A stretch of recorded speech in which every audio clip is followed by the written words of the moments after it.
에스라서 9장 13절로 15절까지 제가 봉독해 드립니다. 우리의 악한 행실과 큰 죄로 말미암아 이 모든 일을 당하였사오나 우리 하나님이 우리 죄악보다 형벌을 가볍게 하시고 이만큼 백성을 남겨주셨사오니 우리가 어찌 다시 주의 계명을 거역하고 이 가증한 백성들과 통혼하오리이까. 그리하면 주께서 어찌 우리를 멸하시고 남아 피할 자가 없도록 진노하시지 아니하시리이까. 이스라엘의 하나님 여호와여, 주는 의로우시니 우리가 남아 피한 것이 오늘날과 같사옵건을 도리어 주께 범죄하였사오니 이로 말미암아 주 앞에 한 사람도 감히 서지 못하겠나이다 하니라. 아멘. 계명을 저버렸다고 하는 것은 고삐가 풀린 망아지와 같이 통제가 안 된다는 얘기예요. 통제 불능이에요. 저도 차를 운전하지만 브레이크가 가끔 보면 예전에 한계량 넘어가는 차들이 파열돼 가지고 대형 사고 나거든요. 한계량이 얼마나 꾸불꾸불한, 지금은 뭐 다 굴을 뚫었기 때문에 문제가 없죠. 예전에는 제가 초보자 할 때도 봐도요, 운전하고 그 밑에 가보면요, 휴게실에 잠깐 들리면 이 차 휠 있죠, 휠이 막 뜨글뜨글해 가지고 그냥 불날 지경이에요. 실질적으로 제가 브레이크 패드가 붙어가지고 불이 난 적도 있었어요, 차에. 그래서 그냥 갑자기 알게 됐으니까 물을 부어서 껐죠. 몰랐더라면 차가 불날 뻔했었어요. 정비업소에서 잘못하는 바람에. 우리가 영적으로 사고를 당하는 것은요, 계명의 말씀을 버리기 때문이라는 겁니다. 제가 말씀드렸죠. 하나님의 백성이면 반드시 징계가 따라갑니다. 백성이 아니면 마음대로 하세요, 이거예요. 이게 더 무서운 거예요. 탕자가 집을 나갔을 때 하나님의 징계 가운데 있어가지고 돼지 우리관에서 쥐염 열매를 먹잖아요. 징계입니다. 지금 이스라엘 백성들이 하나님 앞에서 징계를 당해가지고 노예로 끌려가고 종이 되어지고, 그죠? 그래가지고 우리가 이 악한 행실과 큰 죄로 말미암아 이 모든 일을 당하였사오나 이렇게 써 있는 거예요. 그러니까 말씀을 떠나면 징계가 온다고요. 제가 그래서 죄를 성수 평생 하다가 다리 위를 자전거 타고 가다가 다리 위에서 떨어져가지고 다리가 부러졌다 했죠. 그 간증을 제가 들었어요. 그런 사람들은 죄를 성수하게 돼 있어요. 어떤 분은 죄를 성수 잘하다가 남편이 낚시배 타고 여행 가자 해가지고 갔다가 낚시배가 홀랑 뒤집혀요. 죽었다 살아났어요. 그러니까 신앙생활 잘해야 돼요. 계명과 믿음은 충돌하는 개념이 아니라고 제가 수도 없이 말씀드렸고, 저의 말이 아니고 성경의 기록입니다.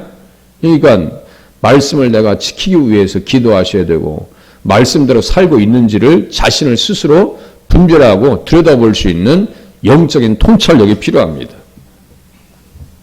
그래서 계명을 지키는 자는 자기 영혼을 지키거니와. 글쎄요, 14절 보니까 우리가 어찌 다시 주의 계명을 거역하고 이렇게 써 있잖아요. 말씀을 저버리고 거역한다라고 하는 것은 자기 영혼을 지키지도 못할 뿐만 아니라 땅도 지킬 수가 없는 거예요. 이스라엘 백성들이 그런 거 아니에요? 가나안 땅에서 살살하라고 누구를 섬기면서요? 자손으로 오시는 그 땅을 자손에게, 12절 맨 끝에요, 그 땅을 자손에게 물려주어 영원한 유산으로 물려주게 되리라. 여기 자손에서 예수님을 빼면 성립이 돼야 안 돼요. 예수님을 항상 여기에 모시고 들어가야 한다니까요. 어떤 성경이든 예수님을 모시고 들어가야 성경의 내용이 풍성해지고 의미가 드러나서 그 말씀에 의해서 내가 사로잡히죠. 그렇지 않으면 작더라, 이거 빼질하다. 저 스스로 똑같아요. 하나님 말씀에 붙들리지 않으면 미꾸라지처럼 절대로 잡히질 않아요. 미꾸라지를 요리하기 위해서 뭐예요? 막 소금을 갖다 쳐놓고 막 그냥 거품을 개내고 해가지고 미꾸라지 그거 요리하는 거 아니에요? 뭐 하려고? 그거 뭐예요? 아니, 그 뭐예요? 옆에 끈적끈적한 게 뭐예요? 그게? 전맥인가 그 끈적끈적한 거 다 빼내려고 소금으로 그냥 다 절거버려요. 우리 제가 추어탕 어렸을 때 안 해 먹어봤나요? 다 어르신들 하는 거 봤죠. 그러면 소금 넣으면 얘들이 감당이 안 돼요. 다 개어냅니다. 속에 있는 거 다 개어내요. 우리 하나님의 말씀 앞에 붙들리려면요, 우리 속이 다 개워져야 됩니다. 인간적인 거, 그렇게 세상에 사로잡힌 거. 세상에 잡혀 있으면요, 하나님 앞에 안 잡혀요. 늘 하나님 말씀을 들어야 되는 이유가 바로 여기에 있어요. 그래서 계명을 지키는 자는 자기 영혼을 지킬 수가 있다. 잠언서 19장 16절에요. 반대로 계명을 지키지 아니하면 자기 영혼도 지킬 수가 없다. 맞죠? 거꾸로도 볼 수 있어야죠. 예? 성도들의 인내가 여기 있나니 그들은 하나님의 계명과 예수에 대한 믿음을 지키는 자니라. 계시록 14장 12절에요. 믿음과 계명은 충돌하는 개념이 아니라고 좀 전에 말씀드렸어요. 제가 그냥 아무 생각 없이 얘기하냐고요. 계시록 14장 12절에 아예 기록해놨어요. 예? 이 사람들이 마지막 추수할 사람들이에요. 추수 당할 사람들이에요. 그 말씀 바로 밑에 예수님께서 추수하는 사람들이 등장한다고요. 알곡신앙의 사람들이 등장해요. 그러니까 그 사람 참 속이 꽉 찼다라고 하는 것은 영적인 입장에서 보면은 말씀을 잘 지키는 사람이 속이 찬 사람이에요. 그죠? 말씀을 잘 지키고 하나님 말씀 뜻대로 사는 사람들이 속이 꽉 찬 사람이에요. 가끔 애들이 어른말 같은 얘기하면 좀 징그럽지만 애 어린 같은 얘기하는 사람 속이 꽉 찬 애들 있죠. 속이 멀쩡한 애들이 있어요. 생각이 있어가지고 멀쩡한 애들이 있습니다. 우리들은요, 어린아이 신앙에서 좀 성장하셔서 하나님 앞에 쓰임받는 자리에 서실 수 있기를 바랍니다. 당연히 할 일이요, 당연히. 그런데 그것이 그렇게 힘드냐고요. 또 계시록 12장 17절 용이 여자에게 분노하여 돌아가서 그 여자의 남은 자손, 잘 들어보세요. 남은 자손이 누군가? 여기 계명 옆에 남은 자손, 이 사람들 남은 자손으로 돌아왔어요. 돌아왔는데 또 불구하고 이 유혹 가운데 들어간 거예요. 그러니까 말씀을 계속 들어야 되거든요. 그 작업이 안 되는 거야. 이 사람들 돌아올 때요, 그냥 일반적인 각오로 돌아온 사람들이 아니에요. 1500km 얼마이죠? 4개월 동안 걸어옵니다. 생각해 보세요. 강도의 위험, 매복자들, 이 사람들 위험을 다 무릅쓰고 올라왔어요. 그런데도 불구하고 지금 신앙의 중심이 흔들리고 있잖아요. 2차 포로 귀한 자들입니다. 누가 인도했어요? 에스라가 지도했어요. 1차 포로는 스룹바벨, 에스라, 그 다음에 느헤미야가 3차 포로를 주도해서 데려옵니다. 그래서 에스라와 느헤미야는 원래는 한 권이에요. 동시대 사람이에요. 에스라하고 느헤미야와 동시대 사람이에요. 내일쯤에 이제 느헤미야가 통곡하면서 기도하는 것이 에스라의 기도가 똑같아요. 그러니까 그 영적인 리더가 있죠. 얘기해주면 잘 들을 수 있어야 돼요. 우리의 영원한 지도자는 누구예요? 예수님이잖아요. 그 예수님의 말씀을 성경을 통해서 듣고 잘 따를 때 내 영혼도 지킬 수 있고 가정도 지킬 수 있더라. 교회도 잘 세워나갈 수 있더라. 라고 하는 사실을 깨달아 알 수 있기를 바랍니다. 근데 믿음의 자리를 지켜야 교회를 지키는 거 아니겠어요? 그 여자의 남은 자손, 이게 교회 사람들이에요. 하나님의 계명을 지키며, 교회 다니는 사람들은 어떤 사람들이 되셔야 돼요? 하나님의 계명을 지키며 예수의 증거를 가진 자들과 더불어 싸우려고 바다 모래 위에 서 있더라. 그래서 우리가 시험이 많은 거예요. 용이 말이죠. 짐승의 영이, 사탄의 영이 옛뱀, 마귀, 곧 온 세상을 꿰는 자라라고 써 있잖아요. 계시록 12장 9절에. 다 그놈이 그놈들이에요. 옛뱀이 뭔데요? 아담과 하와를 유혹했던 게 옛뱀 아니에요? 그게 짐승의 영이잖아요. 짐승이라고 하잖아요. 사자로 비유하고 표범도 얘기하고 곰으로도 얘기하고 다니엘서 보면 다 그놈이 그놈들이란 말이에요. 네? 그 사람들의 적수가 되는 거예요. 우리의 싸움은요, 혈과 육의 싸움이 아니에요. 그래서 제가 자존심 보이라고 그러는 거예요. 네? 신앙생활 하면서 혈과 육의 싸움이 아니에요. 누가 잘났느냐, 누가 돈이 많이 가졌느냐, 잘 입느냐, 이게 문제가 아니라고요. 교회는 가장 중요한 게 뭐예요? 얼마나 하나님 앞에 매달릴 수 있으며, 얼마나 하나님 앞에 헌신할 수 있으며, 기도할 수 있고 하나님 앞에 복종할 수 있는가, 이것에 대한 선의의 경쟁이 있어야 되는 게 교회 안에는.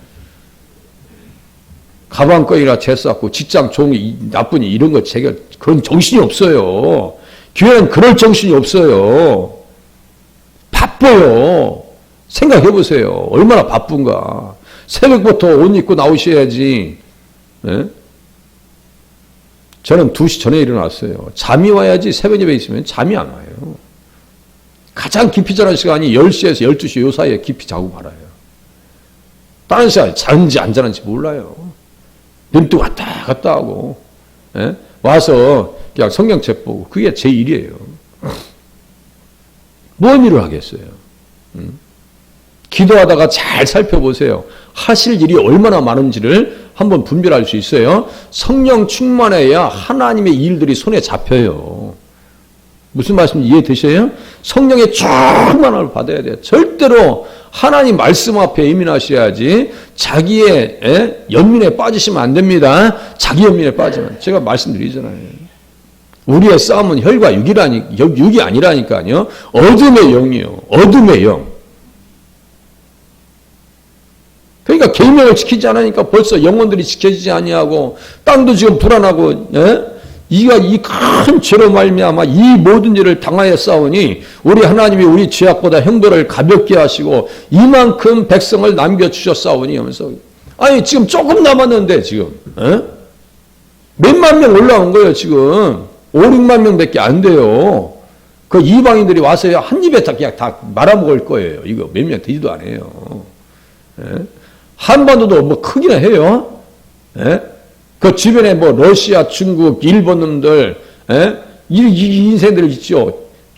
북한 한치도 가만히 있질 않아요. 뭔 조금만 있으면 뭐 김여정이 담아하는 거 저는 관심도 없어요. 왜 뉴스에 맨 앞에다 그 김여정의 말을 써놓는지 이해가 안 돼. 그거 없애버렸으면 좋겠어. 그 김여정이랑 뭔 관계 있어요, 그게? 말도 험악하게 하고 뭐 그건요 거짓의 영에 사로잡혀 있기 때문에 그렇습니다. 협박하고 급박하고 연락사무소 폭파시키고 230억 들어가지고 해놓으니까 그건 아무 관심이 없어요. 우리만 잘하면 돼요. 신앙생활 잘하면 하나님께서 살 길을 열어주십니다. 새벽정에 올렸네. 그냥 있는 얘기 아니라고 했어요. 새벽정이. 박정희 대통령이 그냥 새벽정 맨날 들리니까 새벽정에 올렸네. 박정희 대통령께서 작사 갖고 한 거예요. 그거. 주님 앞에 돌아왔더라면 얼마나 좋았겠는가. 아쉬움이 있어요. 말씀에 사로잡히지 아니하니까 사고 나잖아요. 말씀에 사로잡히지 않으니까. 말씀에 붙들려야 살 길이 열립니다. 지금 에스라가 지금 그걸 발을 동동대고 있는 거예요. 지금 살해야지 이게 뭔 일이냐고 이게. 예수님을 잘 섬기는 방법도 제가 창세기 26장 제가 수도 없이 말씀을 드렸어요. 예수님을 잘 섬기는 것도 이 땅에 거주하면 내가 너와 함께해서 내게 복을 주고 내가 이 모든 땅을 너와 네 자손에게 주리라. 내가 네 아버지 아브라함에게 맹세한 것을 이루어 네 자손을 하늘의 별과 같이 번성하게 하며 이 모든 땅을 네 자손에게 주리니 네 자손으로 말미암아 천하 만민이 복을 받으리라. 여기 자손과 여기 본문의 12절의 자손과 다르지 않습니다. 네 자손으로 말미암아 천하 만민이 복을 받으리라고 말씀 써 있죠. 창세기 26장 4절입니다. 이는 아브라함이 내 말을 순종하고 내 명령과 내 계명과 내 율례와 내 법도를 지켰습니다. 자 보세요. 예수님을 잘 모시고 복 받는 길은 땅 자손 복이에요. 땅 자손 복. 이 복을 잘 받는 방법은 가장 구체적인 건 뭐예요? 그 테두리 안에 있어야 될 거 아니에요. 제가 목축업을 한다 이거예요. 만약에 소를 키워요. 양을 키워요. 그러면 이렇게 울타리를 만들겠어요? 안 만들겠어요? 소 잃고 외양간 고친다는 얘기 있죠? 외양간을 만들겠어요? 안 만들겠어요? 다 만들어 놓죠. 시골에 잘하지 않으셨어요? 그냥 원앙소리 새벽에 일어나면 소가 말이죠. 눈 깜빡깜빡 되면서 원앙소리 이렇게 하면요. 그게 마음이 되게 편안히 와요. 소가 있잖아요. 화장실 가는 게 길에 또 외양간도 있어. 소가 왔다 갔다 하면 마음이 편해. 새벽에 갈 일이 없잖아요. 있잖아요. 그죠? 소를 지켜도 울타리가 있는 거예요. 우리 영혼을 지켜도 뭐가 있어야 되는 거예요? 울타리가 있어야 돼요. 그게 뭐예요? 계명과 보세요. 율례와 법도와 명령입니다. 이게 있어야 복 받을 거 아니에요. 어떻게 막 살면서 복 받을 생각을 해요? 있을 수 없는 거잖아요. 요새 JMS 뜨잖아요. 계속 많이 나오잖아요. 정명석이가 체포될 당시에 그 현장을 카메라 담은 게 있어요. 예? 제가 봤어요. 짧은 유튜브더라고요. 봤더니 모기장 쳐놓고 지명 수배돼 가지고 있는데 벌써 그 안에 아가씨가 셋이 있어.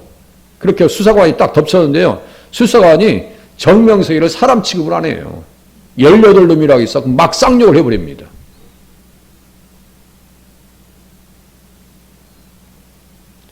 그게 이단이에요. 열매로 알리라. 불법을 행하는 자여 내게서 떠나가라. 그게 뭐예요 벌써? 제가 말씀드렸죠. 좀 전에 아가씨들 3명과 같이 있어. 무슨 죄를 짓고 있는 거예요? 10계명 중에서. 간음하지 말라는 말씀을 그 안에 지키고 그 안에서 지금 다 깨고 있는 거잖아요. 그러니까 절대로 그 집단은 잘 돼서도 안 돼요. 그런데 잘 된다는 게 더 이상한 거야. 뭐예요? 지금 세상에 여기 화단에 잡초 얘기하죠? 잡초가 얼마나 무성한지 아세요? 죄의 뿌리가 얼마나 무성한지 아세요? 내 속에 죄의 권세가 얼마나 강한지 아세요? 아마 이 시대로 들어갔으면 아마 우리도 이렇게 했을지도 몰라요.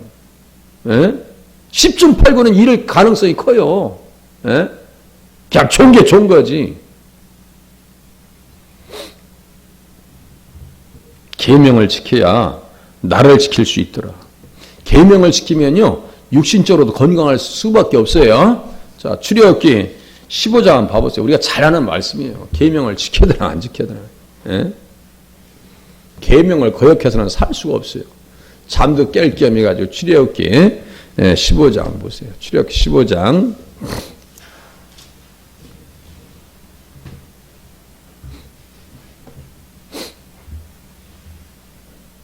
마라의 쓴물, 단물로 변한 마라의 쓴물 이렇게 15장 22절쯤에 써있죠.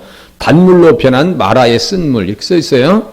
나무를 던지니까 그 물에 던지니 물이 달게 되었더라. 써있죠.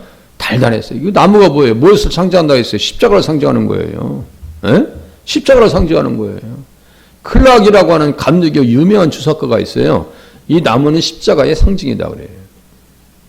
제가 그거 보고 지금 설교하는 거 아니겠어요? 그거 다 이해하고 깨닫고 지금 얘기하는 거죠. 예? 분당 우리 교회인가 이찬수 목사님이 얘기하면서 설교하면서 저는 이 말씀을 도저히 이 나무를 십자가 아니고서는 다른 해석할 길이 없어요. 그러더라고요. 잘 봤다 그래요. 잘 보셨다고. 예? 우리 선배인데요. 잘 보셨다고. 합동 측에. 예? 그렇게 하면서 보세요. 25절 끝에쯤 보세요. 거기서 여호와께서 그들을 위하여 잘 보세요. 그들을 위해서 법도와 율례를 청하시고 그들을 시험하실세. 그들을 위하여. 법도와 율례는 누굴 위한 거예요? 나를 위한 거예요. 나를 위한 거. 나를 지키라고. 우리가 영육간에 깨끗해 보세요. 누가 함부로 해요? 에? 밖에서 누가 그렇게 쌍욕을 해요? 그 쌍욕이 녹음하면요. 명예훼손죄로 걸들어갑니다. 운전할 때도 막 쌍욕하잖아요. 찍어버려요. 300만 원이요 벌금. 그냥 대항할 필요 없어요. 예? 그들을 위하여 26절 보세요. 이르시되 너희가 너희 하나님 나 여호와의 말을 들어 순종하고 내가 보기에 의를 행하며 내 계명에 귀를 기울이며 보세요. 의를 행했다는 것은 예수 잘 믿으라는 얘기예요. 믿음의 의를 얘기하는 거예요. 의를 행하며 내 계명에 귀를 기울이며 내 모든 규례를 지키면 내가 애굽 사람에게 내린 모든 질병 중 하나도 너희에게 내리지 아니하리니 나는 너희를 치료하는 여호와입니다. 이게 여호와 라파예요. 아시겠어요? 여호와 라파 치료하시는 그 여호와 라파 찬양은 잘해. 그런데 그 앞에 있는 내용은 몰라요. 계명을 지켜야 되는지 몰라요. 그러니까 기도의 방향이 우리가 잘 되고 있는지 너 또 가늠할 수 있어요. 기도를 내가 제대로 하고 있는가. 정말 계명을 지키기 위해서 내가 몸부림치고 기도하고 있는가. 에? 에. 하나님 말씀대로 살기 원해서 정말 몸부림치고 있는가. 불법 가운데 내가 던져져 있지 않은가. 우리 스스로를 분별할 수 있어야 돼요. 에? 혹시 내가 계명을 어기지 있는 길은 아닌가.